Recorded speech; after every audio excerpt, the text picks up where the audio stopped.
Mesdames, Mesdemoiselles, Messieurs, bonjour. Merci d'être là. Toujours fidèle à notre programme du Bonjour d'Algérie. Très heureuse en tout cas de vous retrouver.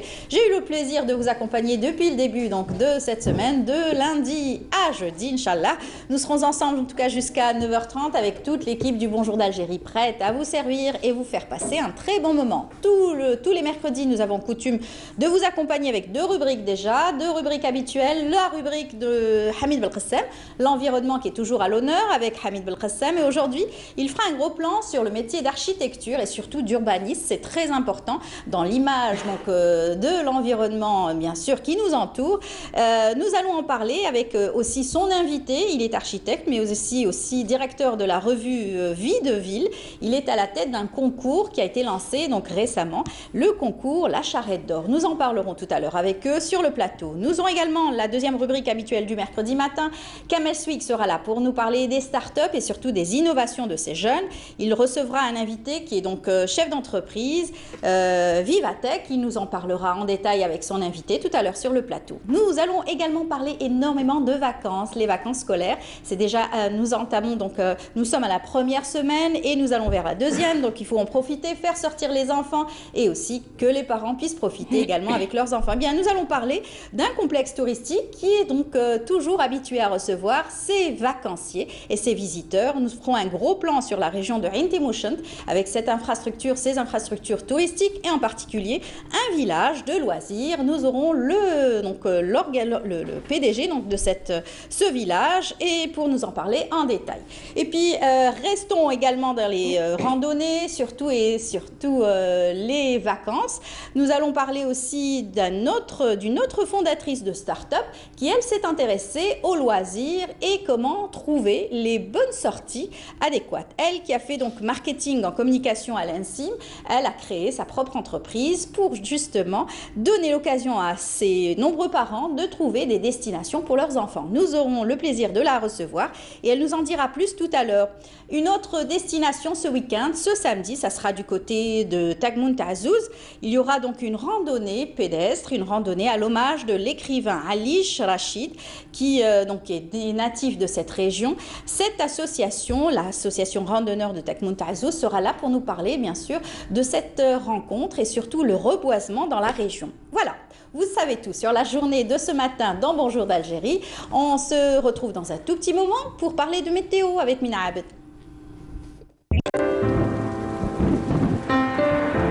Avec Mobilis, suivez l'air du temps.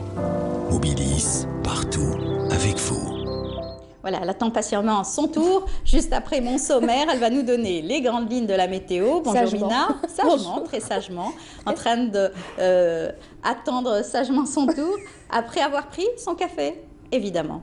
Premier café. Voilà. On attend le deuxième. Donc, il va faire beau, ça va.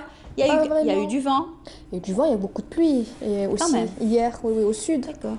Au sud. Béchar, Adarar, beaucoup. Très bien. Il faut faire très attention à ces pluies et ces vents justement de cette saison. Le printemps devient un peu dangereux dans la région du sud. On vous écoute. Merci beaucoup mesdames, mesdemoiselles, messieurs. Bonjour et très bon réveil. Eh bien, ça se calme un petit peu pour aujourd'hui sur les régions côtières avec un ciel passagèrement nuageux, notamment sur le centre, l'est du pays voilé, sur les côtes de l'ouest. Sur les reliefs intérieurs, on notera un ciel plutôt nuageux avec quelques pluies sur l'intérieur ouest, centre et les Aurès avec des vents plutôt forts, des vents d'est à nord-est de 40 à 50 km/h sur les côtes de l'ouest. Sur la partie sud, eh bien, le ciel restera toujours nuageux, couvert parfois avec des averses assez marquées, notamment sur la Saoura, le Sahara central, le Nord Sahara, les oasis. On notera une petite accalmie à partir de cet après-midi, notamment du côté de Béchar. Et puis partout ailleurs, on relèvera un ciel partiellement voilé. Les températures de cet après-midi, eh bien, on notera sur la moitié nord 18 degrés du côté d'Alger, à Naba 21 degrés à Oran, 21 également à Tiaret, 17 à Tizi Ouzou ainsi qu'à Ardaya. On notera 20 degrés à Hassim Saoud, 34 degrés à Elizi, 30 degrés Tanarasset, Janet et enfin 38 degrés, ça sera la maximale à Borj Mourtar et Ain Gazzam. On passe tout de suite à l'Europe. Pour aujourd'hui, eh bien, le ciel restera plutôt couvert à Londres, Paris, Dublin, Berne. On notera des averses à Berlin, quelques orages à Prague et puis bien sûr du soleil à Bordeaux, Marseille, Madrid et Lisbonne. Côté Mercure, on notera 9 degrés à Varsovie, 16 degrés à Bucarest, 13 à Budapest, 18 degrés à Athènes, 19 à Rome, 15 degrés à Paris ainsi qu'à Londres, 17 à Bordeaux et enfin 23 degrés à Lisbonne. Place tout de suite à l'éphéméride. Et puis pour plus d'informations, le site de Météo Algérie reste à votre entière disposition, les www.meteo.dz. Très bonne matinée et à tout à l'heure midi.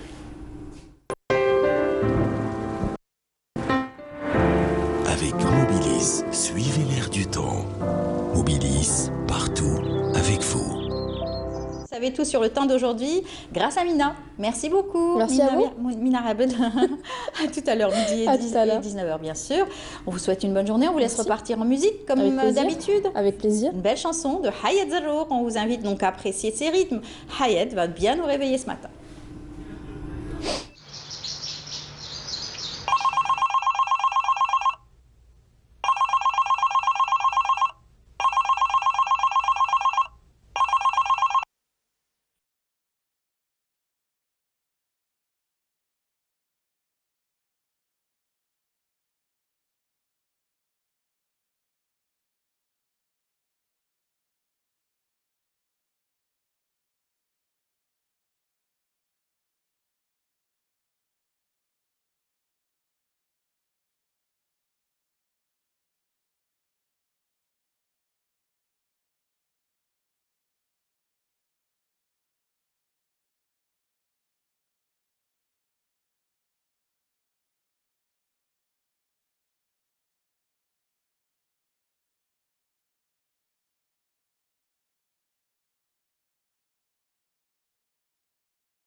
Voilà, je vous avais dit que ça a donné donc du punch de bon matin, la voix de Hayat Zarrour et surtout son clip vidéo, Lahna. En tout cas, on souhaite Lahna à tous ceux qui nous suivent et nous regardent ce matin et à travers le monde, bien entendu. Nous allons parler environnement. Je vous l'ai annoncé en début d'émission. Sommaire, nous recevons chaque mercredi Hamid Belkacem dans sa rubrique environnement. Et aujourd'hui, il a décidé de faire un gros plan sur l'urbanisme et surtout l'architecture. Et avec ce concours qui va être initié, enfin non, les lauréats vont être donc connus donc, dans quelques heures, n'est-ce pas? C'est ça. Ça sera le concours de la charrette d'or. Et pour nous en parler, nous avons Hamid Belkacem avec nous. Bonjour Hamid. Bonjour Amel, bonjour à tous. Comment ça va? Très bien, merci. Et puis nous avons l'initiateur de ce beau concours. Monsieur Akili Amrouche, architecte urbaniste, bonjour. Bonjour. Mais surtout, Bienvenue directeur d'une revue qui est à On va quelques la années. Okay. Exactement, qu'on Vie de connaît ville. bien dans Bonjour d'Algérie. On a l'habitude de recevoir, n'est-ce pas, déjà depuis la création de cette revue, Vie de ville. Ouais. Un très beau travail également à présenter et surtout voilà, des articles qui interpellent toujours. C'est ce qu'on essaye de faire à chaque fois, donc depuis 15 ans maintenant. C'est ça, Ouais, depuis 15 ans, ça fait... un bail. C'est le moment, j'allais dire, nous sommes au Batimatech et moi, il y a Voilà. une partie de l'édito qui m'a interpellé dans Vie de ville. Hein, je Attention au fais... micro. D'accord, je fais lecture, je mets mes lunettes. شكون السبة وشكون النلوم من لينا من المعيشة هادية. C'est une erreur de croire que nous autres architectes et urbanistes sommes épargnés dans ces doléances légitimes du peuple algérien. Nous sommes en partie responsables de ce marasme général. Oui. L'architecte, c'est peut-être pas un donneur d'ordre, mais il conçoit, il participe à la construction de la ville. Et j'ai bien envie d'interpeller M. Akli Amrouche, directeur de la revue Vie de Ville au pluriel, sur quelque chose, je pense que vous avez déjà entendu parler de cela. Le prince Charles d'Angleterre, lors d'un congrès des architectes britanniques, est rentré dans la salle et il a eu une phrase célèbre, très sévère, en disant « Vous, architectes, avez fait plus de dégâts que la Luftwaffe pendant la bataille d'Angleterre. L'aviation allemande, les architectes anglais, britanniques ont fait plus de dégâts que l'aviation allemande pendant la bataille d'Angleterre. Vous avez transformé la cité. » Moi, j'ai envie de dire, M. Akli Amrouche, l'architecte algérien, par probablement sa passivité, a laissé faire l'Hamri, à Oran, al-Bouni, à Annaba, Regaya, Bajarrah, des choses que en fait, il a participé d'une manière indirecte, c'est à vous de nous le dire, à la laideur de la ville. Nos villes sont laides, il y a une pollution visuelle incroyablement forte et ça nous fait mal au cœur. Il faudrait que ça change. Oui. En tant qu'architecte, est-ce que l'architecte, urbaniste, hein? Oui, bien Quelle sûr. est sa place dans vrai. l'acte de bâtir? Quelle est la place de l'architecte dans l'acte de bâtir? C'est les architectes qui conçoivent, en tout cas les bâtiments. Le problème en Algérie, c'est que l'architecte souvent est responsable, peut-être coupable. Ah non, responsable, mais pas toujours coupable. Il y en a des coupables, hein. Oui. Mais il n'est pas toujours coupable parce qu'il dépend d'un maître d'ouvrage. Vous savez bien que l'État, c'est le premier maître d'ouvrage dans ce pays. C'est l'État qui fait les millions de logements. Et voilà, donc j'ai dit aussi dans le titre de cet édito que la paix sociale ne s'achète pas, elle s'acquiert. Je m'explique. L'idée, c'est pas juste de donner un 9-3 à un citoyen qui est dans un bidonville. L'idée aussi, c'est de lui offrir tout le cadre qui va avec, l'insertion dans la ville, le rattachement vers ses racines. La cohésion aussi. Voilà. Bien sûr. C'est qu'on a fait beaucoup de cités dortoirs, ça c'est tout le monde qui fait le constat. On est resté pendant, pas 20 ans, mais 30, peut-être 30 ans, 40 ans sur les mêmes modèles types de logements qu'on duplique un peu partout. Et donc, notre erreur, en tout cas, nous professionnels, c'est d'avoir laissé faire. Les voix qui se sont élevées ont été malheureusement inaudibles. On a fait ce qu'on a pu, mais le problème, c'est que c'était un rouleau compresseur. Il fallait construire des millions de logements pour acheter la paix sociale. Si on avait juste dépensé cet argent, non pas pour gagner cette paix sociale, mais pour gagner l'estime et la reconnaissance des citoyens, en donnant peut-être plus de temps aux maturations des projets, en donnant plus de moyens, en tout cas aux architectes méritants, parce que c'était souvent pas les architectes méritants qui faisaient ces projets. D'ailleurs, ces projets ne sont jamais signés, ils ne sont jamais revendiqués, leur paternité n'est jamais revendiquée. C'est juste des logements qu'on construit en masse de façon industrialisée et qu'on met comme ça, sans aucune attache. Et puis pire que ça, je veux dire, à un certain moment, dans les années 70, à l'époque du Comédor, d'ailleurs on a sorti un bouquin presque 40 ans après, les travaux du Comédor restent d'actualité. Pourquoi ils restent d'actualité? Parce que les gens qui ont été à la tête de ce comité d'études étaient déjà rattachés à la présidence de la République, étaient formés de techniciens, et la parole des techniciens était respectée, était écoutée. Oui. Et il y avait des débuts de réalisation très intéressantes. Des œuvres, bien sûr, qui ont été bien les grands architectes de l'époque, Oscar Niemeyer, les 15 Otang, les Ricardo Bofill, etc. C'était les grands architectes à l'époque qui venaient travailler. Il n'y avait pas beaucoup d'architectes algériens, mais par la suite, ça a changé. Et puis, on est passé à une production de masse sans âme et sans urbanisme surtout. C'est-à-dire qu'il n'y a aucune réflexion aujourd'hui on va dire, sérieuse sur ce qui est la ville, ce qu'est la ville, ce qu'est un quartier, ce qu'est un bout de ville, ce qui est un centre de quartier. On n'a pas de centre de quartier, on n'a pas d'espace public. En plus, on est un peu plus tous responsables, hein. Même les habitants, le citoyen aussi a une part de responsabilité. Quand vous voyez que, par exemple, le citoyen à habiter va pouvoir changer la façade de son immeuble, etc.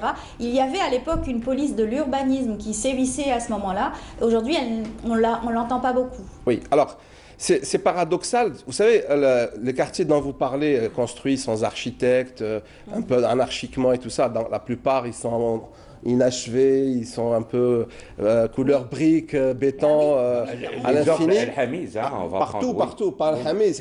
Non, mais c'est la capitale. Un cas particulier. Oui, mais partout dans le pays. Du non-droit urbanistique. Si je vous dis que c'est plus de 45%, peut-être que je suis gentil, de toutes les surfaces de nos villes, c'est-à-dire qui sont occupées par ces habitations un peu anarchiques, un peu en mutation perpétuelle.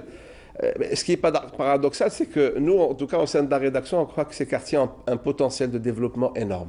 Il suffit, à mon avis, juste d'être sur le terrain et aussi de trouver des mécanismes pour parler aux citoyens. On ne parle jamais aux citoyens. Alors que le citoyen est demandeur, il est en détresse. Au fait, ces paysages qu'on voit un peu partout en Algérie, c'est que quelque part, c'est que les citoyens, ils sont en détresse, ils ont construit, seuls, mais c'est la mal-vie, ils vivent mal ces espaces. Et donc, ils ont besoin... Surtout cette image agresse, hein, oui, ils ont besoin de l'architecte, peut-être, comme on a dit hier, l'architecte 2.0 algérien, qui doit se pencher sur ce type d'habitation et donner de la structure à ces quartiers. En tout cas, ils ont un potentiel de développement, on en est sûr. Les architectes doivent se mobiliser, en tout cas les jeunes architectes aujourd'hui doivent aussi se mobiliser et réfléchir. Les universités aussi doivent réfléchir sur comment faire muter ces quartiers vers un urbanisme aussi 2.0. Je veux dire, donner de la structure et essayer de travailler, comment essayer de trouver des solutions pour trouver les dispositifs de dialogue et de concertation avec la population. Et d'ailleurs, il y a même eu des expériences, puisqu'il y a eu donc la ville intelligente. Il y a beaucoup de chercheurs qui se penchent sur cette ville intelligente aujourd'hui. Essayer donc de dupliquer de plus en plus des opérations et des témoins, des villes témoins en fait. Alors, oui. Allez-y. Les villes intelligentes, oui, c'est très récent. En tout cas, en Algérie, ça fait à peine 2 ans qu'on en parle, principalement ici au niveau de la wilaya d'Alger. Mais c'est vrai que ça fait un peu tache d'huile. Il y a plusieurs walis sur l'Algérie qui s'intéressent à ce concept. Parce que c'est un concept plus que de la technologie pure. Smart City, ça veut dire ville intelligente. Qu'est-ce que ça veut dire? Ça veut dire trouver des moyens et des plateformes pour travailler de façon transversale. Et c'est ça le gros souci en Algérie, c'est que toutes nos administrations sont cloisonnées et chacun travaille de son côté sans dialoguer, en tout cas avec le bureau qui est d'à côté, qui est, voilà, en fait c'est ça fonctionne comme ça et ça donne des incohérences graves sur le territoire. Dommage parce qu'il y a de très belles énergies qui se font. Nous-mêmes, nous les avions reçues, certaines, donc sur ce plateau. Il y a des personnes qui ont travaillé dans certaines villes, qui ont réussi à travailler donc, sur cette lancée, les villes intelligentes, par exemple pour économiser de l'électricité, des initiatives personnelles. Et les maires ont répondu présent. Et ça, c'est vraiment louable. L'enjeu derrière, quand vous travaillez en coordination, c'est que vous faites des économies d'échelle incroyables.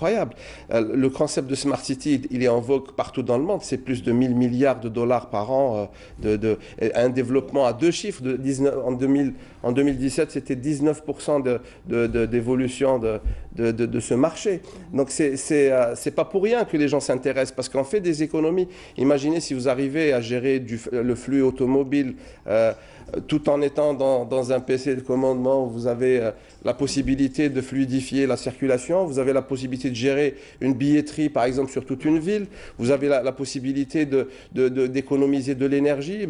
Imaginez des candélabres qui éclairent et qui sont gérés par intensité en fonction de la présence des gens, etc. Ça, c'est des économies, c'est des petites économies, mais cumulées, ça fait des milliards d'économies. Dans le bâtiment aussi, c'est un peu plus ancien. On parle de bâtiments, de maquettes numériques, de clone du bâtiment, c'est les BIM, c'est les fameux Building Information Modeling. Ces méthodes de travail permettent aussi d'économiser dans les temps des études déjà, et surtout d'économiser dans les coûts de réalisation. Et c'est prouvé, hein, ça je dis pas, j'invente rien, c'est prouvé que certains grands projets arrivent jusqu'à 30% d'économie dans la réalisation du bâtiment. 30%. Parce que 30% c'est énorme. 20% de temps en moins des fois. Alors c'est des chiffres qui franchement donnent à réfléchir, en tout cas au maître d'ouvrage. Donc à l'échelle du bâtiment c'est quelque chose. Hein. Imaginez à l'échelle d'une ville si on arrive à aller vers une ville intelligente et d'avoir un maximum de données qu'on peut traiter pour rationaliser la gestion et pour la rendre optimale. Donc c'est l'enjeu, en fait, c'est ça. C'est pour ça que les gens s'intéressent. Aujourd'hui, il y a certains grands penseurs, en tout cas c'est les gens qui font de la prospective, ils vous disent qu'à un certain moment, beaucoup de choses vont être gratuites. Donc, et la tendance va vers ça. L'énergie, peut-être dans quelques dizaines d'années, va devenir gratuite. Il y aura du troc. Oui. Comment il s'appelle Jérémy Rifkin, il a fait un livre, il a intitulé le coût marginal zéro. Et chaque citoyen dans chaque immeuble peut devenir, par exemple, un lieu de production d'énergie, de recyclage, voilà, sur le développement durable aussi, la pollution, enfin tous ces éléments-là qui doivent être pris en charge. Mais bon, ça c'est prometteur. Nous, on est au début, ça ne va pas se faire du jour au lendemain. Mais ce qui est bien, en tout cas, ça a créé une dynamique incroyable. En tout cas, à Naf, la wilaya d'Alger, les jeunes se sont engouffrés dans cette brèche inattendue, hein, qu'on le dise bien. Justement, ça nous emmène à parler du concours. Justement, comment assurer cette transition urbanistique? Il y a un état de fait. Aujourd'hui, il y a une pollution visuelle. Comment passer à quelque chose de beau? Est-ce par l'architecte 2.0, la charrette d'or? Ah non, nous on contribue en tout cas à la réflexion globale. À petite échelle. C'est vrai qu'à petite échelle, on a un petit incubateur d'idées. Chaque année, on l'active sur une thématique particulière. Mais effectivement, c'est ce genre d'espace d'émulation, de créativité est très important. Je veux dire, il faut aujourd'hui encourager les concours d'architecture. On a perdu l'habitude de faire des concours. Maintenant, des projets, contrairement à la loi, ce que dit la loi, sont lancés en études et réalisations. Comment ça se fait qu'un entrepreneur, c'est lui qui recrute l'architecte et le paye? C'est le monde à l'envers. Et voilà, c'est la grosse critique que je fais aux architectes qui sont organisés dans un ordre, qui ont beaucoup...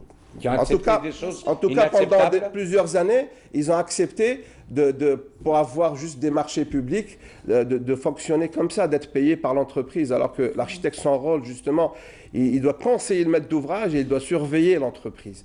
Et donc, les cartes ont été faussées, et ce qui fait qu'aujourd'hui, bon, voilà, donc on est parti sur un délire pas possible. La charrette d'or, le concours, la charrette d'or. Alors, chaque année, on touche une thématique particulière. On a touché, donc, sur ce numéro de la revue, on a regroupé des jeunes qui ont travaillé sur des quartiers inachevés, informels. Et il fallait donner le prétexte de faire évoluer ce quartier. Alors, l'idée, c'était de réécrire l'architecture. C'est-à-dire que quand vous avez des bâtiments, des villas, etc., inachevés, au fait, moi, je le vois comme une chance. D'achever cette construction, mais de manière convenable. Et il y a des exemples d'architectes professionnels aussi dans ce numéro qui font cet effort, il n'y en a pas beaucoup. Et c'est des courageux qui le font. Et quand ils arrivent à le faire, eh ben, ça change complètement. C'est quoi? C'est de la réparation esthétique du bâti? Oui. C'est un rattrapage? À la base, ça peut être ça. Mais quand vous rentrez en contact avec le maître, enfin le propriétaire du bien, ça va toujours au-delà. C'est-à-dire que le confort n'est pas juste sur la façade, c'est aussi à l'intérieur et offrir à ces gens des espaces agréables pour vivre. Oui, c'est ça le plus important. Je veux dire, après, quand il se sent bien chez lui, bien sûr. Il peut voilà, influencer son voisinage. Vous savez, c'est... Donc c'est un peu... Et après, à un certain moment, c'est une réflexion aussi urbaine dans ces quartiers qu'il faut faire. Il n'y a pas de place, il n'y a pas de rue, il n'y a pas d'équipement, il n'y a que des commerces. Et généralement des commerces de gros qui sont incompatibles avec l'habitat.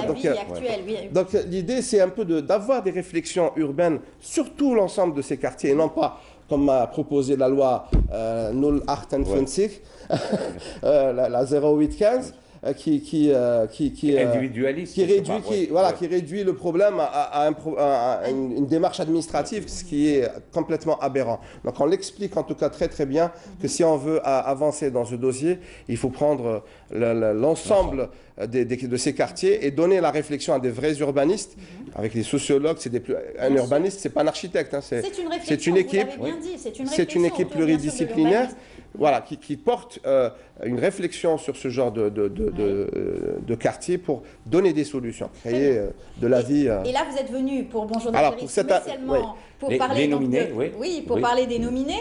Et surtout, vous allez repartir, puisque le concours va être effectif. Là, aujourd'hui, vous allez élire les lauréats. Parlez-nous de ces jeunes, parlez-nous un petit peu des profils un petit peu que vous allez donc élire. Alors, la Charrette d'Or, donc le concours national des jeunes architectes, il est ouvert, en tout cas jusqu'à cette année, aux jeunes de moins de 26 ans. Et beaucoup rouspètent, ils veulent qu'on augmente l'âge. C'est bien, moins de 26 ans. Voilà. Peut-être que l'année prochaine... Peut-être l'année prochaine, on va élever peut-être jusqu'à 28 ans, parce qu'on a eu beaucoup de demandes dans ce sens. En fait, ils ont 3 ans d'expérience ou plus, après le diplôme. Cette année, on a eu 775 candidats de 39 wilayas du pays. Donc il y a beaucoup d'architectes qui sont dans les universités, qui sortent et qui sont au chômage. Oui. Je tiens à le préciser. Et moi, ça me fait mal au cœur quand on voit qu'il y a des architectes qui sont au chômage, alors avec l'ampleur du travail à faire. Dans un pays qui se construit, des architectes au chômage, c'est un non-sens. Moi, on reprend espoir maintenant. Hein, donc, avec ce qui se passe, j'espère que maintenant, on sera entendu.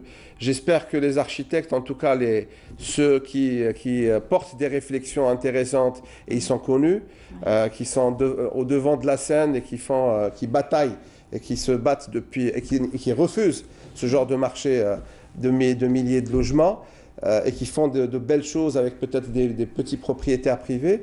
Moi, je pense qu'ils ont leur mot aujourd'hui à dire. Il faut qu'ils le disent. Il faut qu'ils soient entendus. Il faut qu'ils soient entendus parce que des réformes doivent être menées très vite pour essayer de sauver ce qu'il y a à sauver. Ouais. Ça va pas être facile. Je parle même de ces quartiers de banlieue. Hein. Ça va pas être facile. Ça va pas être facile. Mais c'est possible. Mais c'est possible. C'est possible. Donc, sur les 775 candidats, on a fait une première présélection. C'est dur. La présélection est très dure. On a reçu une centaine de projets. Et sur ces projets, donc on a sélectionné 9 candidats. Ouais, c'est la crème dur, de la crème. Ouais, oui. C'est dur malheureusement. Et un thème que vous aviez arrêté pour cela? Cette année, c'était la Casbah d'Alger. D'accord. Un thème d'actualité. Oui. Et ils ont travaillé sur le grand quartier de Soustara, Bab Jdid, où il y a des friches à l'abondance. Parce que c'est un dossier de restauration plutôt. Alors, c'est pas vraiment parce qu'il y a des vides urbains énormes. À combler. Oui, à la Casbah d'Alger, il y a 9 hectares en friche. Vous imaginez, en plein centre-ville, c'est des maisons qui sont tombées. Et continuent à tomber si on ne fait rien. Et donc, la Charrette vient un peu pour pousser un peu les choses. Sur le travail de présélection, il y a eu un travail sur l'architecture transitoire. Et l'idée, c'était de créer une infobox. C'est important de montrer le signal, de mettre en place un lieu où les gens peuvent venir s'informer sur le projet de la Casbah. C'est un peu aussi surveiller ce qui se passe. Pas de surveillance, mais disons que la population... qu'elle soit au courant de ce qui se passe, et c'est une bonne chose. C'est urgent en tout cas d'y travailler. En tout cas, on est déjà arrivé à la fin de l'émission. Oui, voilà. C'est toujours comme ça. J'invite les gens à venir voir les résultats qui sont franchement formidables. Ils n'ont pas dormi. Ils n'ont pas dormi pratiquement pendant 8 jours. Exactement. Donc on aura peut-être les lauréats. Vous allez nous les envoyer, Inch'Allah. Il y a trois qui sont en compétition, qui se bagarrent aujourd'hui pour prendre la Charrette. Exact. Alors il y a Sheima Belarbia, jeune architecte.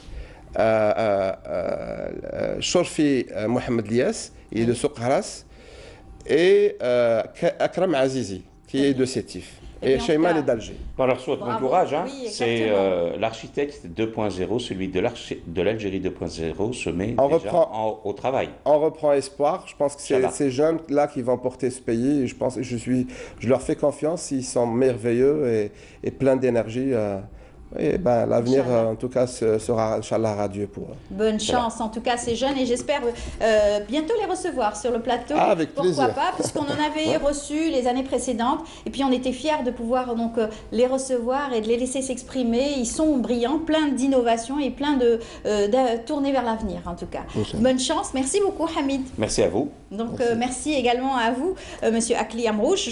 Je vous dis à très bientôt aussi, dans un autre numéro de Vie de Ville. Oui. Merci de l'invitation. Et puis bon courage aussi à toute cette corporation des urbanistes algériens et des métiers, nos anciens qui ont travaillé pour que aussi l'Algérie ait un beau visage, et bien entendu tous ces chercheurs qui travaillent dans des laboratoires, qui font un travail extraordinaire.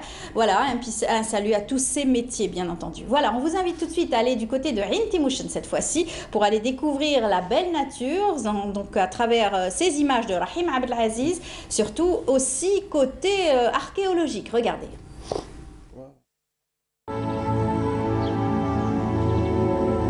سيغا تعتبر سيغا من أقدم المدن التاريخية Siga est considérée comme l'une des plus anciennes cités méditerranéennes. Elle fut la capitale du royaume de la Numidie occidentale sous le roi Sifax durant le IIe siècle avant l'ère chrétienne, c'est-à-dire de 202 à 216. Ce royaume s'étendait du fleuve marocain de la Melouia jusqu'aux confins du fleuve Lampsaga ou le Rumel à l'est. Durant cette époque, le royaume de Sifax était à son apogée. Siga disposa d'une puissante armée et disputa le leadership économique et militaire aux puissances méditerranéennes de l'époque. Il s'agit d'un puissant royaume dont la monnaie avait cours dans tous les pays méditerranéens et est reconnue en tant que telle. Des pièces frappées à l'effigie du jeune roi Sifax et d'autres collections attestent de la grandeur de Siga. Des conflits ont éclaboussé les relations entre les ennemis traditionnels, les Romains et les Carthaginois. Sifax s'est allié aux Carthaginois en 206 avant Jésus-Christ. Lors de la troisième guerre punique, dans la bataille de Zama, Carthage fut détruite et Sifax fut prisonnier et mourut en Italie. Massinissa, vainqueur, s'empara de la Numidie.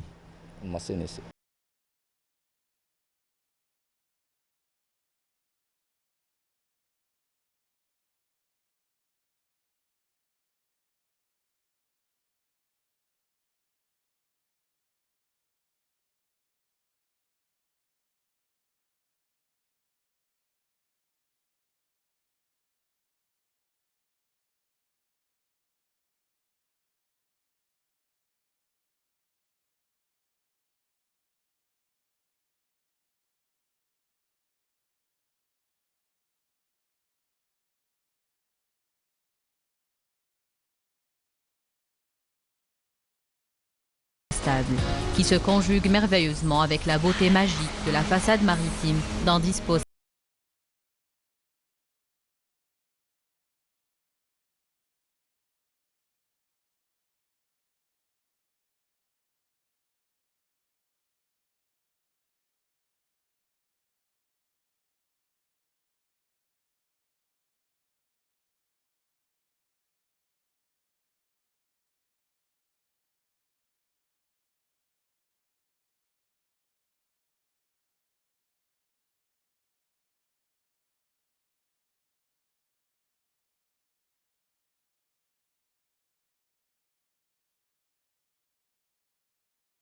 On est donc dans la région de Ain Timouchen, c'était donc des images de Rahim Abdelaziz avec la voix, le commentaire de Miled Amokran.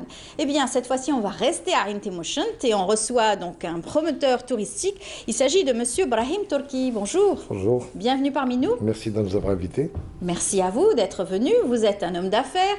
Vous travaillez depuis très longtemps dans le domaine donc, du tourisme et vous avez réalisé beaucoup donc, de projets touristiques. Aujourd'hui, c'est les vacances. C'est l'occasion aussi à nombreux parents algériens à venir fréquenter les lieux touristiques. C'est l'occasion d'aller, en tout cas, profiter de la détente. Et aujourd'hui, vous êtes à la tête, bien sûr, de nombreux sites touristiques. C'est très important de parler donc, du bien-être des Algériens aujourd'hui. Très bien. Ben, écoutez, moi, je suis venu par hasard au secteur du tourisme.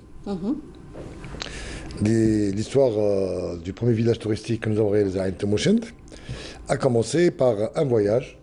Moi et ma famille, on voulait aller en Tunisie. Et on s'est retrouvés près de 10 km de Chêne pour rentrer en Tunisie. Oui. On a passé une demi-journée à faire la Chêne. Qui traînait la frontière tunisienne, on nous a pris pratiquement la demi-journée, et on s'est retrouvés aussi avec la douane tunisienne.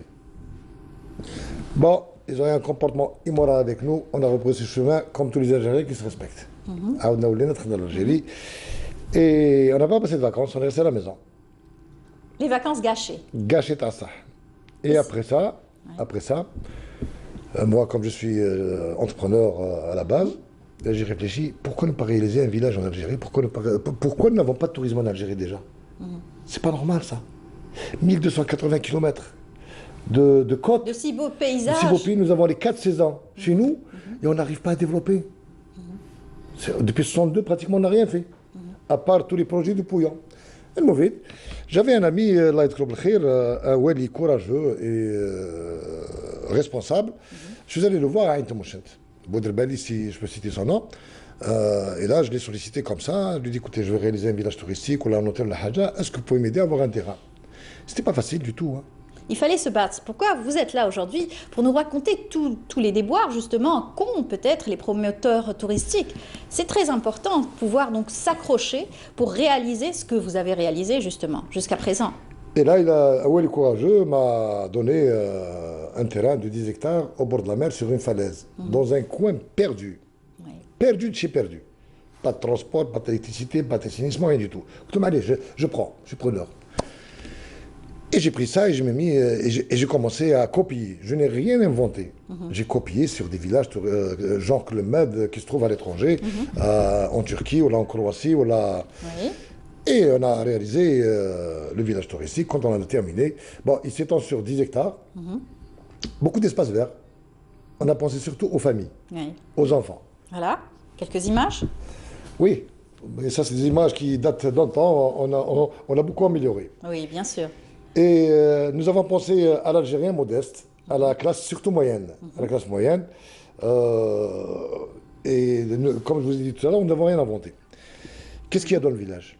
Beaucoup d'espaces verts, beaucoup d'aires de jeu, 4 piscines, une crèche, une pouponnière, beaucoup de sandwicheries pour les gens qui peuvent 3 pas se permettre. restaurants, vous disiez? Oui, vous êtes étalé sur 18 hectares, c'est cela? 18 hectares, le terrain complet, mais le village en lui-même, il est sur 10 hectares. Voilà. Nous avons 3 restaurants. Nous avons beaucoup de stades, football, handball, basket, volley, tennis, pétanque et l'achéré. Nous avons des salles de jeux électroniques, nous avons des salles de ping-pong, billard et tout. Enfin, on a réalisé un village où l'Algérien... Aux normes, aux normes internationales. On a un international, d'ailleurs, on a été félicité par pas mal de ministres et premiers ministres qui sont passés chez nous.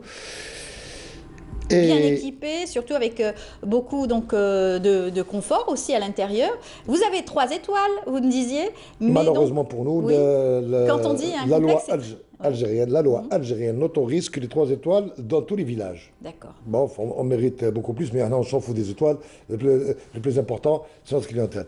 Et là, je continue à vous dire que quand on a ouvert, on a eu, je ne vais pas vous raconter les déboires que nous avons eus avec les différents walis, plutôt un wali, et là c'était le véritable parcours du combattant.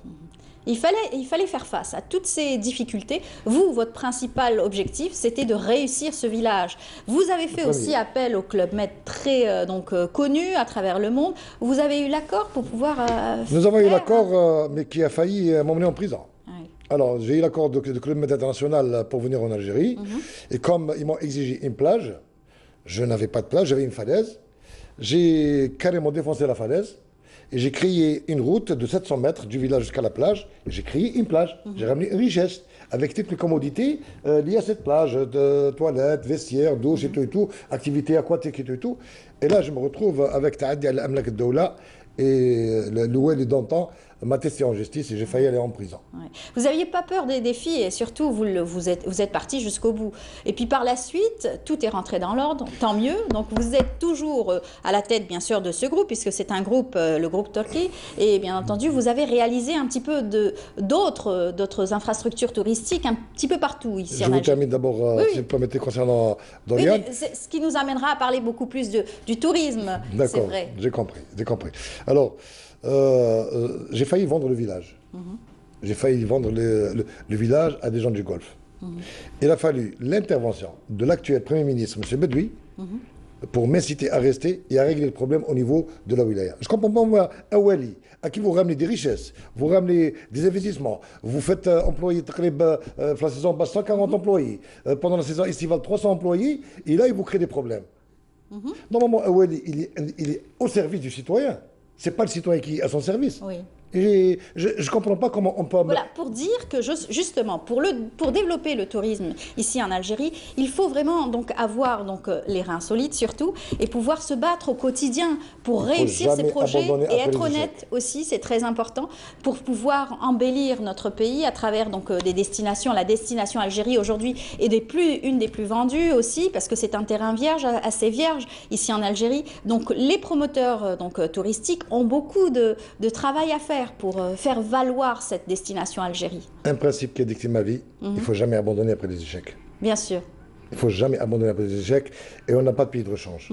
Alors justement, on va parler surtout, c'est les vacances. Donc est-ce que vous pensez qu'aujourd'hui, avec cette destination Algérie, les jeunes, les familles fréquentent beaucoup les complexes touristiques et surtout ces vacances? Alors, pour International Dorian Beach Club, actuellement, nous sommes complets. C'est les vacances. Notre clientèle se compose de quoi? Comme nous sommes un village familial, et on ne reçoit que les familles, et on s'est adapté aux familles. On reçoit des écoles, beaucoup d'écoles, qui ramènent leurs élèves chez nous, et à qui ils donnent des cours, de soutien. Et nous avons beaucoup d'écoles avec qui nous travaillons. Oui. Nous recevons beaucoup de familles avec enfants. Pourquoi? Parce que juste à côté du village, moi j'ai une ferme, je fais de l'élevage de chevaux. On ramène les chevaux, on ramène les poneys, on ramène les vélos, on fait le maximum pour les enfants. Parce que qui ramène les parents en vacances? C'est les enfants. Alors nous, on a mis le paquet sur les enfants. Exactement. Et puis, vous avez beaucoup d'activités, donc au sein du club, bien sûr, et de ce village touristique. Vous avez aussi pensé à notre communauté algérienne établie à l'étranger qui viennent voir ce dépaysement, ce soleil, qui est une richesse aussi pour l'Algérie. Alors, madame, juste pour votre information, actuellement, Dorian Beach Club est complet juin, juillet, août, septembre. Et pratiquement 40% de notre clientèle, elle est immigrée. Ouais. Émigrés d'un peu partout dans le monde. Pendant la saison estivale, d'abord la capacité du village elle est de 700 personnes. 700 personnes. Ouais. Et nous sommes les plus bas prix du Maghreb. Je défie quiconque qui me donne un prix, moins cher que Dorian Beach Club. Nous, on table sur la classe moyenne. Je vous donne, la dernière fois, vous m'avez posé la question sur les prix, je vais vous les donner. Pour cette année, 5 500 dinars par personne en demi-pension, avec petit déjeuner. Le petit déjeuner, je suis le premier à faire ça. Le petit déjeuner, il est de 6h du matin jusqu'à midi. C'est long, hein? Jusqu'à midi. Pourquoi? Parce que nous sommes un village de vacances. Les gens viennent pour se reposer. Les gens veillent.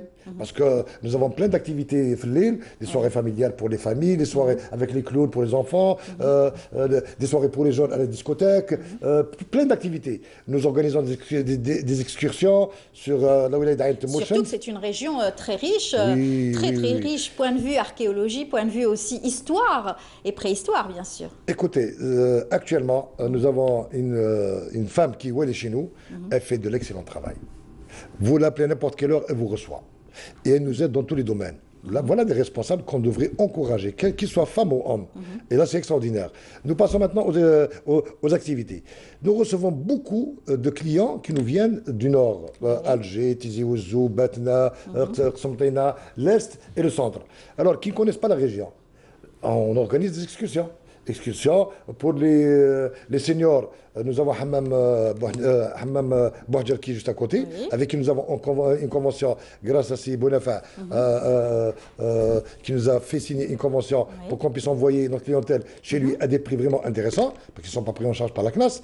Et nous organisons des excursions. Pour les jeunes, on organise des randonnées, on organise plein d'activités, qu'elles soient culturelles et sportives. C'est très intéressant, justement. C'est aussi la clé d'un complexe touristique. C'est ça, pouvoir séduire le client de la meilleure façon possible, avec bien sûr des attractions et surtout un programme très très riche et très chargé. Vous me disiez, quand on parlait donc de votre complexe, vous avez fait un recrutement aussi mixte. Alors, il y a aussi le recrutement masculin et féminin pour une certaine période. C'est encore une fois pour...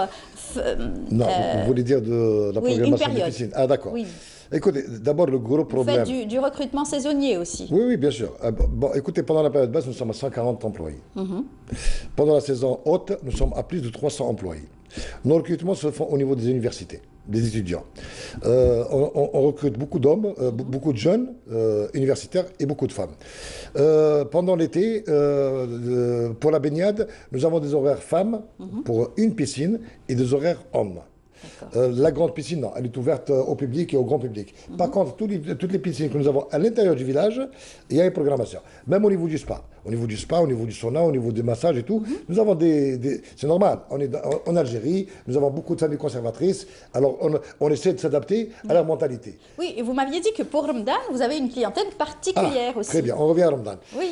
Ramadan, madame, il y a une association qui n'est pas agréée, une association syrienne qui regroupe pratiquement tous les Syriens qui ont un certain niveau, qui ont beaucoup de commerce en Algérie et qui veulent se retrouver tous les ans dans un endroit calme et familial. Alors, on leur loue tout le village, eux et leur famille. Voilà, entre communautés, c'est une communauté. Communauté syrienne. D'accord. Syrienne. Une seule condition, ils ne veulent aucun homme à l'intérieur. Et donc là, c'est aussi se plier aux exigences du client, pratiquement. Madame, c'est à l'investisseur de s'adapter au client, pas au client de s'adapter à moi. D'accord. Je vous ai dit... C'est une politique, en fait, de l'administration, bien sûr, du village. C'est aussi pour la réussite d'un complexe. Je reviens aux Syriens, c'est une communauté extraordinaire, masha'Allah, et ils viennent 700-800 personnes, et ils font à manger tout seuls, bien sûr sous l'œil attentif du chef de cuisine, et on a appris, au niveau de la restauration, on a beaucoup appris de leur gastronomie syrienne. Oui. Et là, ils ont un mois complet, Akbar Ramadan, et d'ailleurs, c'est une région que nous faisons découvrir à nos amis syriens aussi. Bien sûr. Que nous faisons découvrir. Et on organise plein d'excursions pendant toute la journée.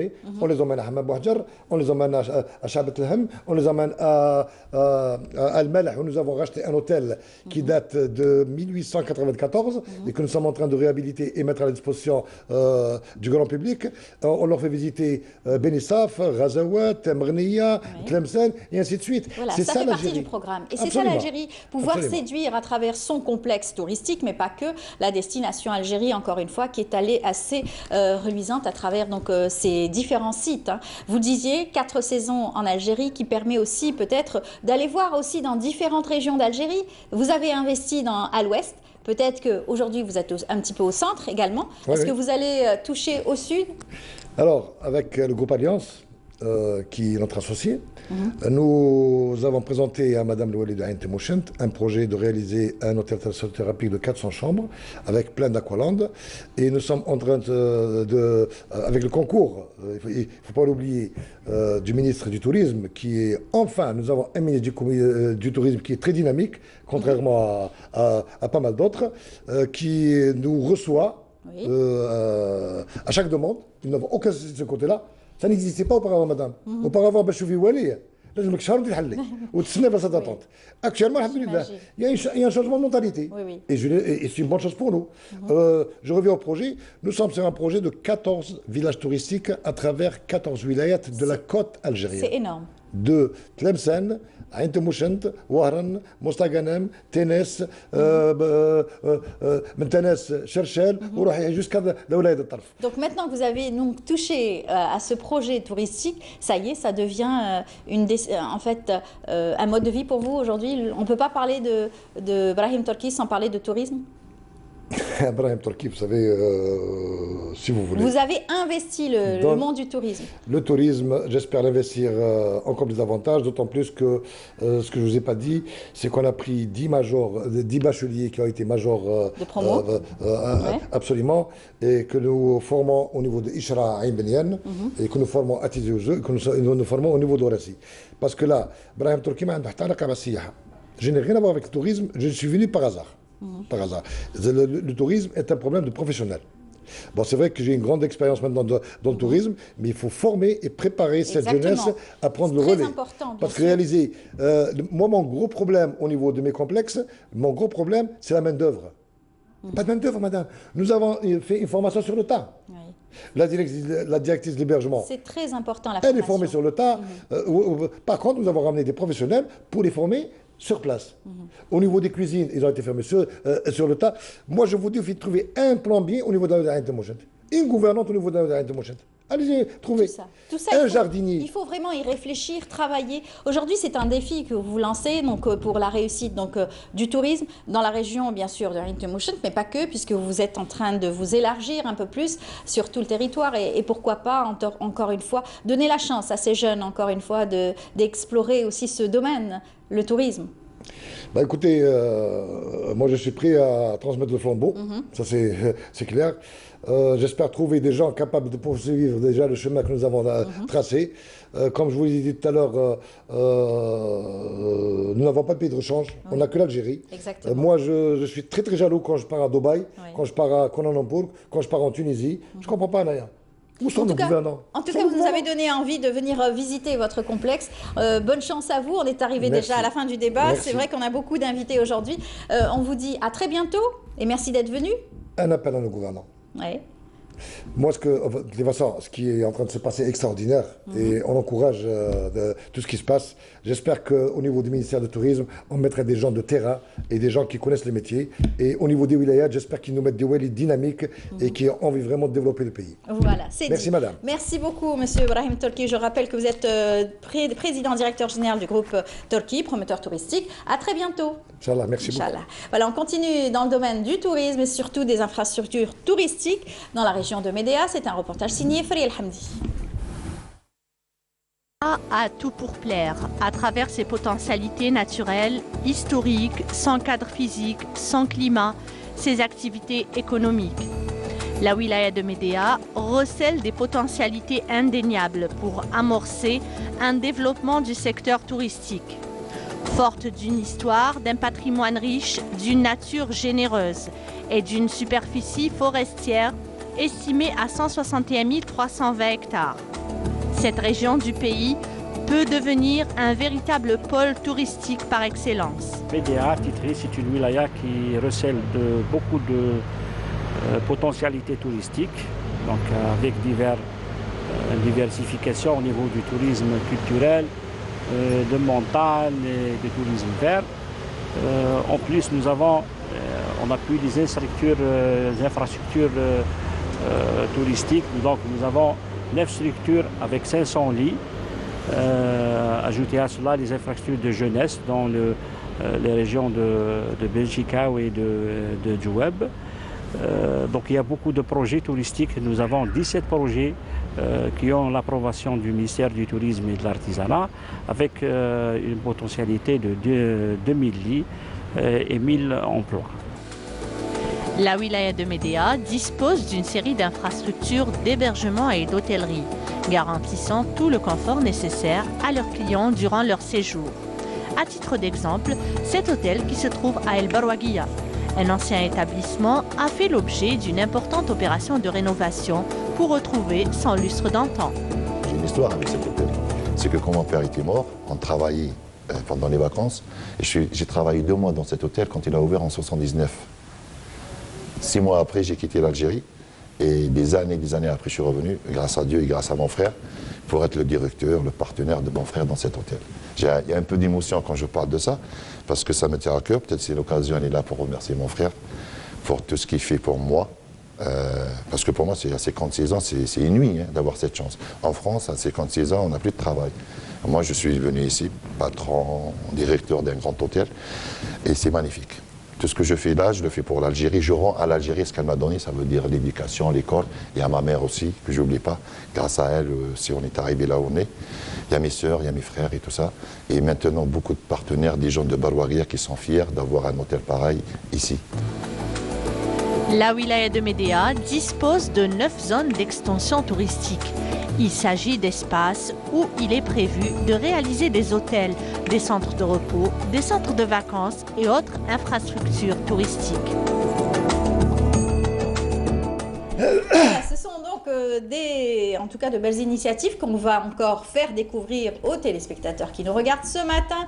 Une belle initiative qui nous vient de Tagmout Azzouz. Et bien pour nous en parler, nous avons avec nous Amaïs Rabra. Bonjour. Bonjour Amal Aoulmi. Bienvenue. Merci de nous avoir invités. Vous connaissez les lieux, vous êtes déjà venu l'année dernière, déjà vous me disiez. Alors vous êtes le président de l'association APE des randonneurs de Tagmout Azzouz, c'est ça? Oui, c'est ça. Vous n'êtes pas venu seul, vous êtes venu aussi avec monsieur Rabah Bouibed. Bonjour. Bonjour, et on vous Bienvenue. remercie pour l'invitation. Vous êtes membre de cette association également? Oui. Alors, vous êtes venu avec deux petites filles, deux charmantes petites filles qui sont bien habillées, elles sont en vacances, elles sont toutes contentes. Alors, c'est Alicia Afgoud. Merci de votre invitation. Merci à toi d'être venue. Et puis, Sonia Bouadjila. Bonjour. Bonjour. Bienvenue. Ça va? Alors, tu es en 5e année? Oui. 5e année primaire. Et Alicia, tu es en première AM, c'est cela. Tu es juste Oui. au CEM, tu es dans l'école des grands? Oui. Voilà.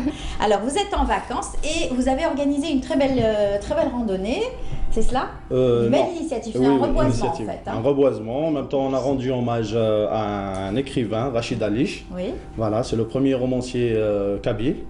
Voilà, on lui a rendu hommage. On a fait, on a appelé à tous les élèves du primaire de Tagmout Azzouz à venir rendre hommage. Pour cela, on a ramené les élèves, on les a ramenés à l'école primaire de Tagmout Azzouz. On leur a donné des t-shirts, voilà, des t-shirts et des casquettes floquées avec l'association et tout. Oui. Après, on les a ramenés faire une gerbe de fleurs sur la tombe du défunt. Après, on s'est rendu sur le barrage Tarset, à la digue. Exactement. Voilà. Alors, c'était bien, Oui. Alicia? C'était bien. Alors, comment tu t'es habillée avec une casquette, t-shirt? Oui. Ouais. Et tu as planté un arbre? Oui, j'ai planté 2 arbres. Bravo. Et c'était quoi comme arbre? Tu sais ce que c'est comme arbre? C'était des petits sapins. Des petits sapins. Et ils vont devenir grands. Il faudra donc les arroser chaque année? Oui. Ouais. Enfin, pas chaque année, qu'est-ce que je raconte? Tous les jours, et aller revisiter cet arbre pour voir comment il a grandi après l'année prochaine. Oui. Voilà. Alors, comment ça s'est passé, cet hommage et surtout cette organisation avec tous ces enfants? Il y en avait combien? Il y avait environ une centaine. Bon, avant d'en parler sur l'événement, je tiens à préciser que la région de Aït Mahmoud a donné naissance à beaucoup de personnages emblématiques. Et parmi eux, on trouve Lounas Matoub, de Taurit Moussa, Mouloud Ferraon de Tizi Hebel, Fadma Nat Mansour. Et dans notre village Tagmout Azzouz, on a Alish, un grand militant de la culture berbère, et d'autres. On a comme Berdous, etc. Oui, il s'est toujours consacré aussi à l'éducation. Exactement, et la transmission exactement. Et bien sûr à la petite enfance également. Il avait une émission radio. Et il était un producteur d'une émission radio par rapport à la culture, la chaîne 2, exactement, par rapport à ça. Et comme il a dit mon frère Maïs, c'est le premier romancier. Oui. C'est le premier romancier kabyle. Premier romancier kabyle. Exactement. C'est-à-dire, si vous me permettez, je vais faire un petit aperçu sur Alish Rachid. Bon, il est né le 7 avril 1953 à Tagmout Azzouz. Il est un écrivain dans la langue berbère, il est un militant de la cause berbère. C'est pour ça, Rachid Alish est aussi un producteur, comme vous l'avez dit, d'une émission radio spécifique par rapport aux enfants. Et je tiens à préciser ou à souligner un chanteur kabyle qui s'appelle Alawa, et il avait appris le kabyle chez Alish Rachid. D'accord. Exactement. On ne le savait pas. Donc, le chanteur connu Alawa, Alawa donc, a pu apprendre donc, la langue berbère avec Rachid Alish. Exactement. Rachid Alish était un physicien. Par la suite, il a fait des études en littérature à Lyon. Et il a fait 2 romans. Le roman Asfel, c'est-à-dire Asfel en kabyle, le sacrifice rituel. Et le deuxième roman, il s'appelait Fafa.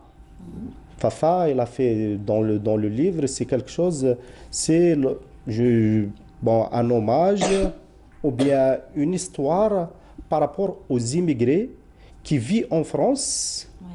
Ils sont des immigrés et par la suite, quand ils reviennent au village, ils ne sont pas comme, c'est-à-dire chez eux. C'est-à-dire c'est des immigrés en France et c'est des immigrés en Algérie. Ils sont un peu dépaysés, déracinés dans leur propre pays et dans le pays d'origine, en fait, d'hébergement également. Exactement. Et l'événement était à merveille à 200%. On avait l'assistance, tout le village était présent.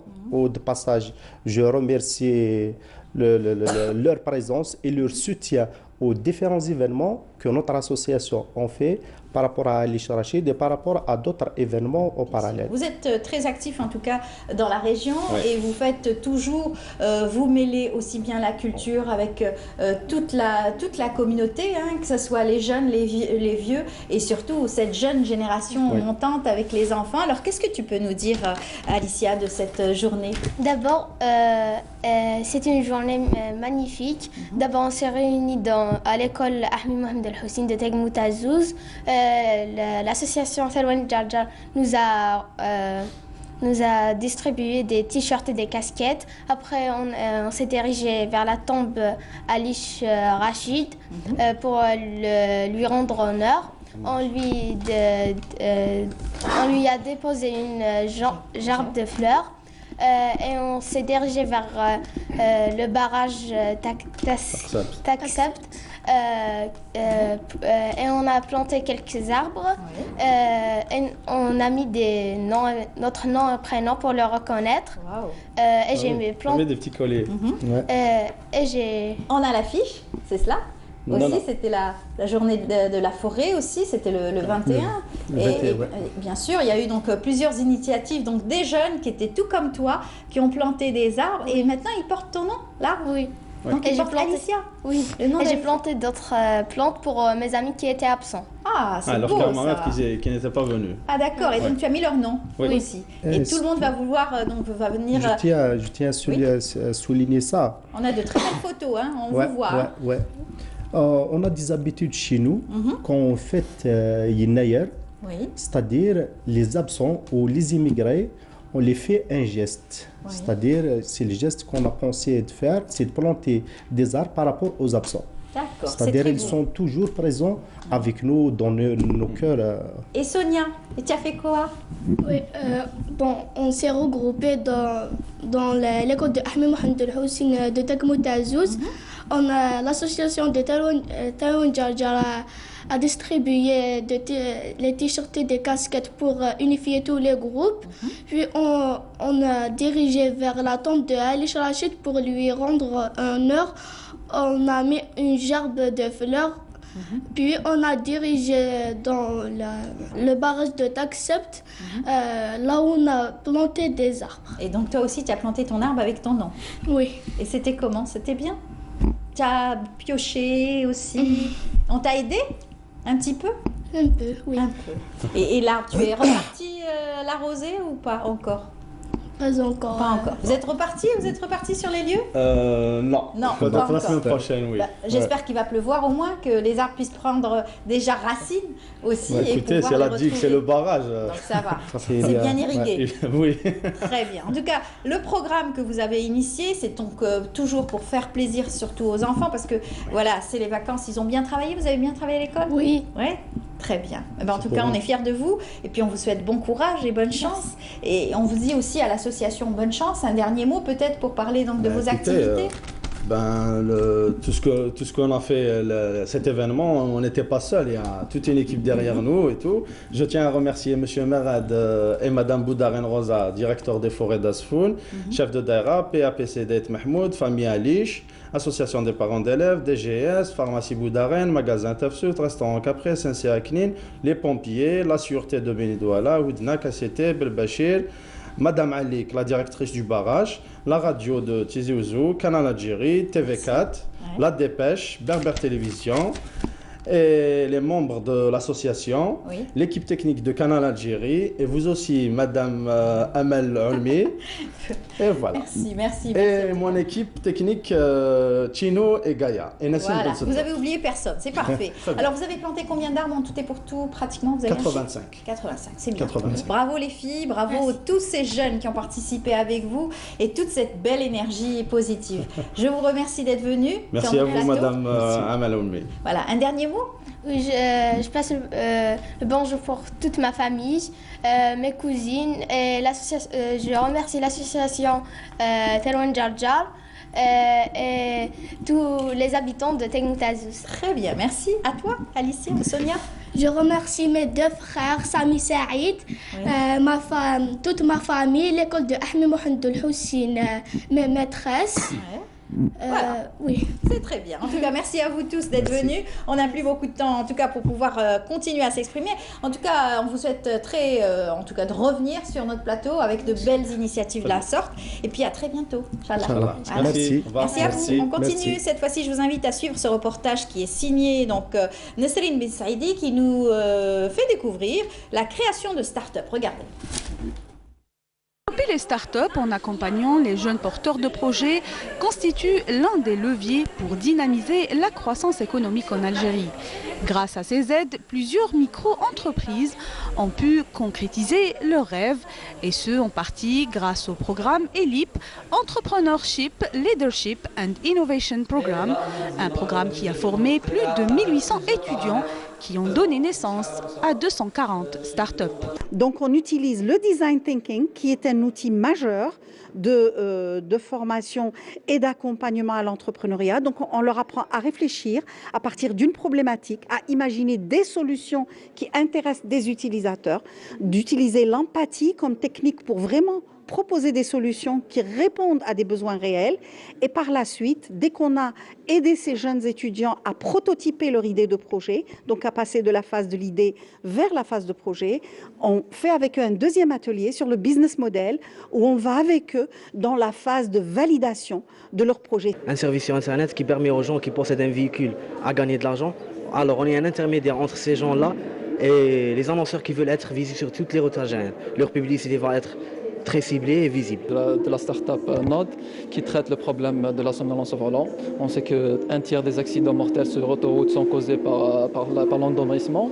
Donc on a fait ce dispositif qui est basé sur la technologie de la reconnaissance faciale. La start-up Skygate, un modèle de réussite créé dans le cadre du programme ELIP en partenariat avec le ministère de l'Industrie et des Mines et qui a bénéficié du soutien de la Wilaya. Cette entreprise a pu relever le défi et compte 3000 clients. C'est une entreprise qui fonctionne en domaine de la programmation informatique et les systèmes de haut niveau comme les systèmes d'exploitation. Pour changer d'à partir d'une idée à une start-up à une entreprise. Oui. Maintenant, Skygate est une entreprise. On a une base de 30 000 clients, des particuliers, des entreprises, des développeurs, etc. Et on a des partenaires. Comme beaucoup de startups, Skygate a pu s'imposer sur le marché de l'emploi, une idée innovante qui s'est transformée en une société génératrice de postes d'emploi. Voilà, de retour sur le plateau. Deuxième rubrique du mercredi, c'est la rubrique Startup avec Kamel Swig. Il est là parmi nous, on a toujours plaisir à le recevoir. Bonjour Kamel. Bonjour Amel, c'est un plaisir de vous retrouver aussi. Là, c'est le mec. Alors, on continue avec nos invités et vos invités surtout. Absolument, et aujourd'hui, c'est une initiative algérienne, mais qui s'exporte aussi à l'international. Nous allons parler du plus grand salon de l'innovation technologique et des startups à travers le monde. L'Algérie participe cette année avec un groupe de startups. Et pour en parler justement avec nous, Riyad Hamidani qui est de l'initiative, qui est à la tête de l'initiative Algérie Innove. Merci d'être parmi nous. Bonjour, merci pour l'invitation. Bienvenue. Alors, Vivatech, pour ceux qui ne connaissent pas le salon, c'est la mecque des startups et de l'innovation technologique à travers le monde. Et l'Algérie, cette année, va y participer avec une armada de startups, si on peut le dire. Exactement, Kamel, exactement. Oui, Vivatech, pour ceux qui ne le connaissent pas, est un véritable concentré de représentation de grandes marques, que je ne citerai pas, les GAFA, mais aussi de startups qui viennent du monde entier. Il y a une énorme couverture aussi.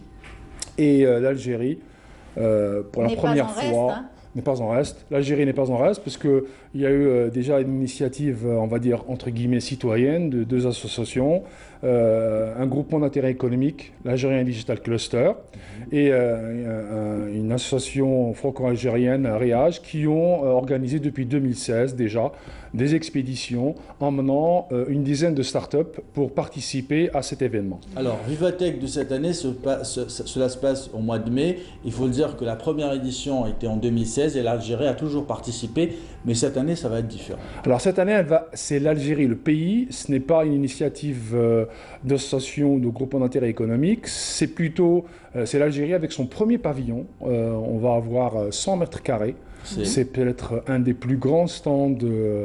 Pour l'instant, c'est le plus grand, d'après les organisateurs de Vivatech, qui verra le jour cette fois-ci, avec la participation de l'ambassade d'Algérie à Paris et du ministère du Commerce, qui ont inscrit cet événement dans le calendrier. D'ailleurs,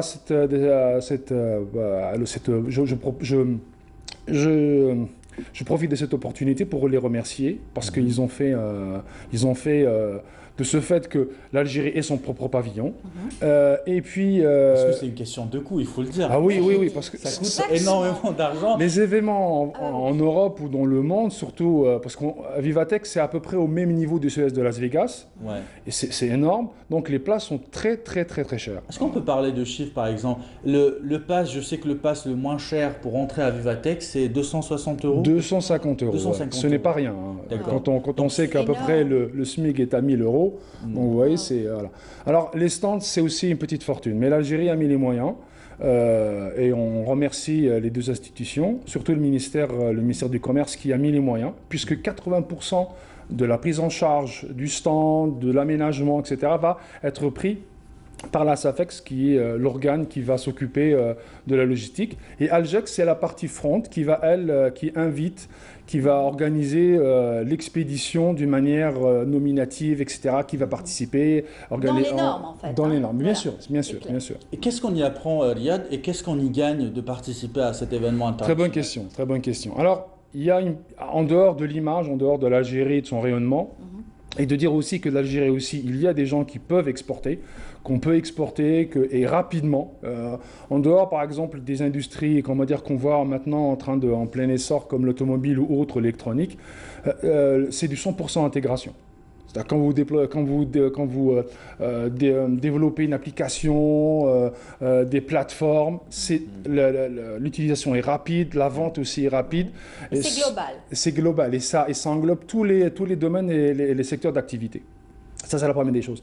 La deuxième, alors, pour le côté start-up. Alors, pourquoi une start-up irait à Vivatech? Mais, par exemple, déjà, pour être en plein dans le cœur de ce que c'est qu'un environnement start-up, parce qu'il y a un écosystème. Ils peuvent rencontrer les plus grands chefs d'entreprise du GAFA. Ils peuvent rencontrer aussi d'autres startups qui ont des projets similaires. Dans le passé, il y a des startups qui ont eu des partenariats. Ils peuvent rencontrer aussi des business angels. Et puis, à la fin,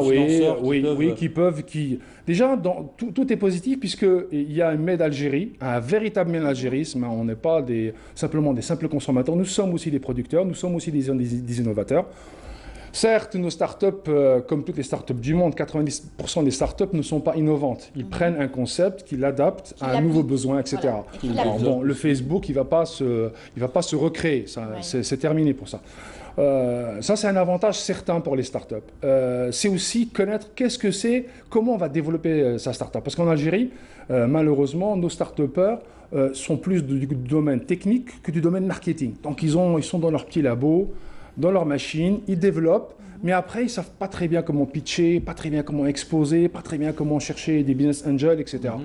Et quand ils vont participer à Vivatech, ben, c'est là qu'ils vont découvrir qu'est-ce que c'est que réellement qu'une start-up qui a réussi un business model, qui a réussi un prototype, qui a réussi à décrocher un financement. Toutes ces étapes-là, tout ça, ils peuvent le découvrir avec des startups qui ont réussi dans leur domaine. Très bien. Et vous êtes là aussi pour nous parler de la sélection que vous êtes en train de faire et pour lancer aussi un appel aux startups et aux start-upers qui sont intéressés potentiellement pour participer à cette belle aventure, parce qu'encore une fois, il y a l'écosystème qui est sur place. Mais il y a aujourd'hui, j'ai fait une interview d'un spécialiste en TIC il y a quelques années qui me disait une phrase qui m'a marqué. Il me disait: l'Algérie a raté plusieurs virages et il ne faudrait pas qu'elle rate le virage du numérique parce que c'est le présent avant que ce soit le futur. Alors, quel appel vous lancez aujourd'hui aux startups qui nous regardent? Alors nous sommes en train d'organiser une sorte de sélection pour emmener des startups. Alors, à la base, ils vont gagner un pass et ils vont gagner un stand sur le stand de l'Algérie. Alors, comment y participer? Eh bien, ils peuvent aller directement sur la page Facebook Algéria Innove. Alors, Innove, c'est I-N-O-V, Algéria, bien sûr, comme vous le savez en anglais. Et là-bas, sur la page, ils vont trouver un lien qui va les diriger directement sur la page de Vivatech Technologies. Vous répondez à toutes les Et là, il y a un formulaire à remplir. Après là, les conditions, c'est être innovant le plus possible. Bon, on ne demande pas l'impossible non plus. Et aussi, avoir un projet qui soit universel, pas algéro-algérien. Il ne faut pas... Voilà, parce que on va à Vivatech, c'est pour développer un projet universel et pas rencontrer le monde. Exactement. Il ne faut pas faire l'erreur, justement. Hein. Voilà. C'est exactement ça. Il faut bien suivre l'innovation mondiale. Exactement. Et non pas rester confiné. Alors, ce qui est formidable, c'est que justement, c'est bien structuré. Ça soit bien structuré, c'est clair. Donc, c'est l'Algérie qui participe à un grand événement international. Puisque vous avez cité tout à l'heure l'exemple de ce rendez-vous et carrefour aussi à l'international, le carrefour donc, de Las Vegas. Il y a beaucoup d'Algériens qui participent régulièrement, mais en tant qu'anonyme ou par exemple en électron libre. Là, c'est encore mieux parce que c'est structuré. Exactement. Là, vous avez comment dire, un espace d'exposition. Avant, ce qu'on avait fait dans les années précédentes, depuis 2016, comme tu l'as dit, Kamel, eh bien, c'était un groupe de start-up qu'on essayait de sélectionner. C'est pas très facile. Oui. On était nous-mêmes en mode start-up, donc c'était de l'artisanat. Donc, on s'est un peu débrouillé pour pouvoir trouver des start-up dans notre environnement proche et de trouver aussi des sponsors. On remercie quand même les sponsors sans les citer, qui ont participé à financer le voyage, la prise en charge. Riyad, le dernier délai pour s'inscrire justement, parce qu'il ne reste pas beaucoup de temps, alors, Vivatech, c'est à partir du 16 mai. Voilà, et c'est le dernier délai, c'est le 31. On va peut-être pouvoir un peu repousser les limites. On est en train de négocier ça avec Vivatech, mais normalement, c'est le 31 du mois, dernier délai. Donc, si vous êtes une start-up, allez-y sur la page de Facebook, Algérie Innov, vous allez trouver le lien. Je vais ajouter un petit truc, il y a aussi les entreprises, je fais aussi appel aux entreprises, les entreprises aussi dans le domaine technologique IT, qui veulent aussi participer. Il y a une porte à ça. Ils peuvent se rapprocher de Algex ou aller aussi sur la page de Algérie Innov de Facebook. Ils vont trouver aussi un lien, un formulaire à remplir et aussi il y aura un prix normalement très abordable pour pouvoir exposer. Donc c'est un appel aussi pour les entreprises. Et parmi les startups que vous avez déjà sélectionnées, il y en a déjà combien? On est à une douzaine de startups qui ont émis le vœu de participer. Donc nous sommes en train de faire, il y a un jury qui est composé de personnalités, de compétences diverses dans le domaine de la sélection des startups. Et puis il y a une dizaine d'entreprises. Donc notre vœu, c'est une question maintenant de temps, c'est de prendre une vingtaine avec un ratio d'une dizaine, on va dire 10-12 entreprises et 7-8 startups. Très bien. Et au-delà de l'aspect de représentativité, on l'a dit bien sûr, c'est l'importance de voir ce qui se passe à travers le monde, l'importance de peut-être rencontrer des business angels, mais aussi qu'est-ce qui se dégage dans cette édition 2019 de Vivatech? chaque année, on a vu, l'année dernière, c'était plus l'écologie, l'écosystème écologique, etc. Cette année, ça va être quoi exactement? Je pense que tout le monde sera d'accord que déjà, dans les sujets de discussion dans le domaine des TIC, c'est la AI, c'est l'intelligence artificielle, elle sera la reine. C'est la grande mode, voilà. on va dire. Avant, je vais peut-être vous dire qu'avant, c'était une mode, maintenant, c'est devenu une réalité économique pour certaines entreprises, dans certaines industries, la AI est devenue une alternative, et pas une alternative gadget, mais réelle. Il y a aussi la RV, la réalité virtuelle et la réalité augmentée. C'est des choses qui, de plus en plus, on trouve des applications dans divers domaines. Et maintenant, les développeurs sentent le filon. Donc, les innovations sont en train de se multiplier à travers le monde. Et c'est le monde de demain, parce qu'il y a aussi la 5G qui va arriver. Donc, la 5G ouvre aussi des applications de data mobile extraordinaires. Exactement, avec la Chine qui a un pas de géant et un pas d'avance extraordinaire par rapport à tous les pays occidentaux. Et ça prouve, Amel, que c'est un domaine il faut vraiment y aller, quoi. La Chine, personne ne voyait la Chine arriver. C'est le numéro 1 mondial à travers le monde. C'est le seul pays aujourd'hui qui maîtrise à 100% la technologie 5G. Et la technologie 5G, c'est ce qui connecte tous les objets. Et c'est ça le futur, justement. Le marché, voilà. On est arrivé à la fin. Dernier mot, vous voulez répondre à cela si vous n'oubliez pas de vous inscrire, les entreprises ou les startups. Algérie innove, la page de Facebook. Parfait. Merci beaucoup d'être venu. C'est passionnant en tout cas de parler donc start-up, etc. avec vous. Merci beaucoup Kamel. Merci Amel. On vous dit à bientôt. Peut-être à bientôt. Peut-être à bientôt. Ne nous faites pas la surprise, vous allez bientôt nous quitter, ça je le sais. Ouais. Mais bon, peut-être que la dernière... Avec un rendez-vous spécial, Start-up, avec un rendez-vous, voilà, tout à fait. Une grande émission pour vous, Inch'Allah. Et puis merci beaucoup d'être venu pour nous parler donc, de ce rendez-vous très important. On y reviendra peut-être après leur retour. Voilà, on continue l'émission. Merci à vous tous. On continue l'émission. Je vous invite tout de suite à suivre ce reportage signé Anissa Abdallah, Hasiba Abdallah, pardon, les cours de soutien durant les vacances. Voilà. Ces élèves sont en période de vacances, mais ils ont préféré rejoindre leur classe à Tindouf pour profiter des cours de soutien. Je révise les cours de chimie, notamment les premières leçons de l'année qu'on a tendance à oublier. On s'entraîne avec des exercices. Comparé au premier trimestre, tout le monde s'est amélioré. Tout cela grâce à nos enseignants et les responsables de l'établissement. Ces cours de soutien ont en effet apporté leurs fruits. Les élèves ont enregistré des résultats nettement plus élevés au deuxième trimestre comparé au trimestre précédent. J'ai 2 enfants dans les cycles moyens et primaires et ils ont eu des moyennes satisfaisantes. 17 sur 20 pour le premier et 9 sur 10 pour le deuxième. C'est satisfaisant pour nous en tant que parents d'élèves. C'est un important travail que nous avons fait en collaboration avec la direction de l'éducation. Et pour plus de progrès, la tutelle fait en sorte d'améliorer les conditions d'enseignement, notamment à travers la réalisation de nouvelles structures.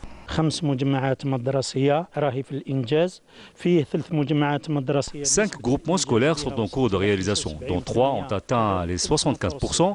3 établissements moyens sont en cours de réalisation. Nous avons aussi 2 lycées, le premier dans la wilaya de Tindouf avec un taux d'avancement du projet estimé à 50%, le deuxième avec un internat dans la commune de Oumlassel. En fait, pour mieux se préparer pour la prochaine rentrée scolaire, la wilaya de Tindouf a prévu 26 projets de réalisation de nouvelles structures éducatives. Voilà, de retour sur le plateau du Bonjour d'Algérie. On termine l'émission avec une destination. Les destinations pour ces vacances et surtout pour les enfants. Comment est-ce que les parents vont pouvoir choisir les lieux pour emmener leurs enfants? Et bien pour nous en parler, nous avons avec nous Madame Leïla Ben Youssef. Bonjour. Bonjour. Bienvenue parmi nous. Merci. Je vous remercie pour l'invitation. Laïla Selmek, vous êtes fondatrice de la start-up Kidi Sortie, c'est ça? Fait, oui. Et c'est une start-up que vous avez longuement réfléchi pour la créer. Vous avez fait des études de marketing, communication à l'ENSIM, c'est cela? Oui, tout à fait. Et vous avez vu qu'il y avait un manque dans ce domaine-là. Oui. Il y avait donc des sites, des innovations comme ça qui se faisaient. Exactement. Mais la destination, en fait, tout regroupé spécialement, mâcher un petit peu le travail pour les parents. Oui, c'était un petit peu vierge. En fait, c'est un problème d'information. Donc, moi, j'ai lancé un guide de loisirs pour les enfants en Algérie. C'est un guide qui permet de trouver des idées de sortie, donc qui encourage et qui développe un petit peu cette culture, justement, parce parce que c'est toute une culture de faire sortir ses enfants, chose que l'on vivait quand on était plus jeune, forcément avec les grands-parents, où nous avons les meilleurs souvenirs. Donc l'objectif de ce site, c'est de faciliter justement la transmission de l'information, parce que moi, la problématique à laquelle je réponds aujourd'hui et qui se répétait souvent, c'est de me dire, et souvent on me challenge justement par rapport à ça, et de me dire, nous n'avons pas de lieu de sortie pour emmener nos enfants, nous ne savons plus où les emmener. Donc moi, j'essaie de montrer qu'il y a tout un programme culturel et tout des lieux de loisirs. Voilà, et il y a beaucoup de choses à faire. Il faut créer aussi l'événement.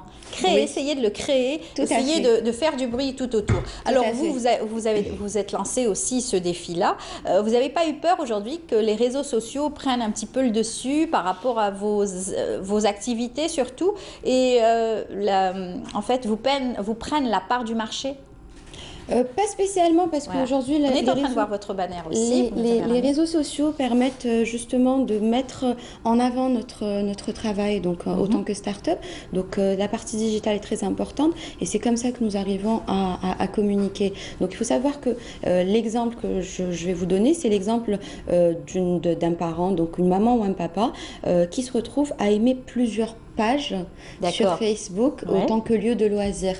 Et finalement, ils ne voient pas tous les lieux et tous les programmes. Donc moi, j'essaie de prendre justement de ce qui se fait sur les réseaux sociaux et de le mettre sur un site internet avec un moteur de recherche. C'est-à-dire que les parents peuvent chercher d'après l'âge de l'enfant, d'après la wilaya et d'après le type d'activité, si c'est du cinéma, si c'est du théâtre, si c'est un parc. Donc vraiment de faciliter cette information. Alors, vous avez donc créé votre start-up, ça fait pas très longtemps, ça fait tout juste 6 mois. Oui, tout à fait. Ces 6 mois, ça a été donc dur de pouvoir s'inscrire dans les habitudes algériennes?